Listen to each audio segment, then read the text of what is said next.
18. We just turned 18 in May. Mara, don't you really take your sister's Nancy husband? Oh, she's serious, bro. But you didn't take your sister's husband. Oh. Take him. What happened? It just happened. Abu sister kalatoya lona. Ulatoya. First born fellow umdali. Yeah. Mna yazi bakujwayela kabi. I on TV, guys. But they pay you. They pay you. Abakubhatala bagezela mnganami. Kabakubhatala kodwa wathi thatha indoda. Ngaba bamacula ngoma dambiri ngarabatu bangaratangi kiso yese. I know them. They must give you something.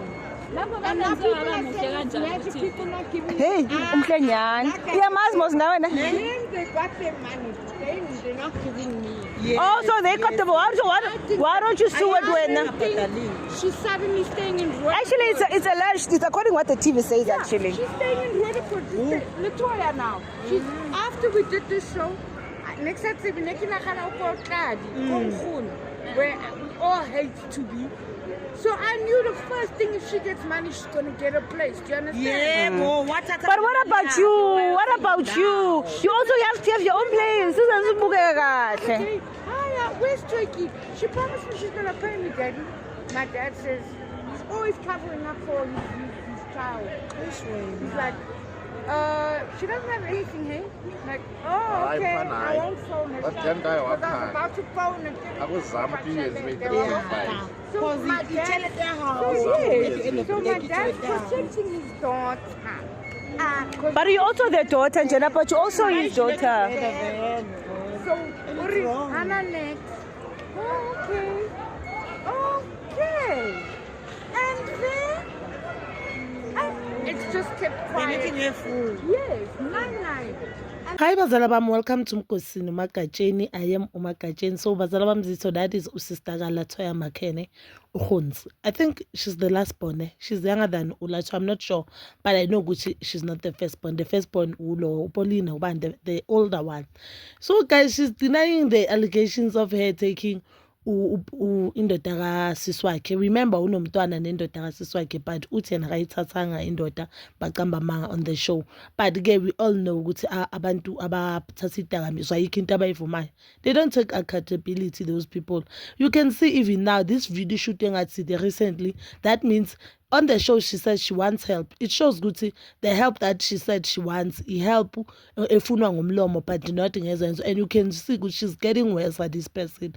Ku should be lapha answering these girls whatever question that they had, because she knew they'll give her something. Uthi she didn't get paid from show makathi utshela ubabakhe defend uLatoya imali yakhe ihambe noLatoya, because she knew ukuthi vele after show when they get paid uLatoya uzosuka eSoweto, because akathanda ukuhlala kagogo wakhe. Uthi bonke abathanda ukuhlala kagogo wakhe. Maybe that is the reason behind her taking amatrust. So that is the reason angafuni ukuhlala kubo. Ufile ngathi mhlambe kagogo she's trapped or something. I think she really needs help, but the help that azoyithola uye qala kumele azitshela ukuthi I need help and I need to change the situation, because lo mntana naye with ex-husband akasiswakhe uyakhula, and it's not healthy ukuthi ukhula ubone umamakho aso. It's not healthy ukuthi umamakho abe ijunkie. Na wonke umntana uyadeserve ukuthi athole uthando lwamamakhe. I'm not saying abamthandi kibo. I'm not saying usiswakhe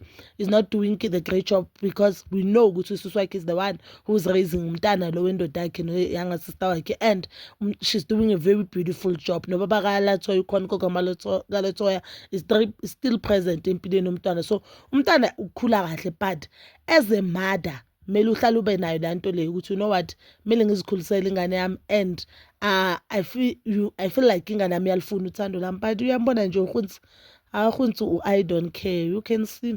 And emakathi akabhadalanga bekafuna ukuthi kahle kahle imali yakhe bambhadale azoyenza njani, azoyibhema, because the only thing bekazoyenza vele bekazoyibhema. So if abambhadalanga benze kahle bomele bathatha imali bayibekele umntwana for education umntwana, or imali bomele ithathe usister wakhe lo ukhulisa umntwana. Ngithi umama bekafuna imali ukuthi azoyenzana, azoyibhema. Mbeke nje unjani ukhunzi. This is so sad guys. Bese masithi abantu bangaphandle mabahamba abantu bazothi nywe sabakhulumela ama-Nigerians. Bheka abakhonzi banjani. She's roaming around kwi-streets zaseJoburg uloku uhlazana nobabakhe. Hayi, this thing yabo yabhora nabo khonzi mdala nje kumele azitshele empilweni ukuthi ufuna ukukhula bomama ahambe e-rehab then abuya right because hleli yonke lento le bekayisho kusho bekazisholo kuyale and she knew ukuthi mazothi imali idlo uLatoya people will believe her because uLatoya manje she's trending. Wonke umuntu am-expose ama-ex-boyfriend wakhe ayi-2 ex-girlfriend yakhe uLebo exposile, the baby daddy also ex-boyfriend exposile, and he even said naye akatholanga umrholo but uthe umrholo wakhe usanele umntana wakhe something like that. Then obvious last week I think it was uncle wakhe Rangwana High, so uyazi ukuthi bangazothi uLatoya people will believe her. Please do comment down below your thoughts and please don't forget to like, subscribe, share and hit that notification button. Nginithanda.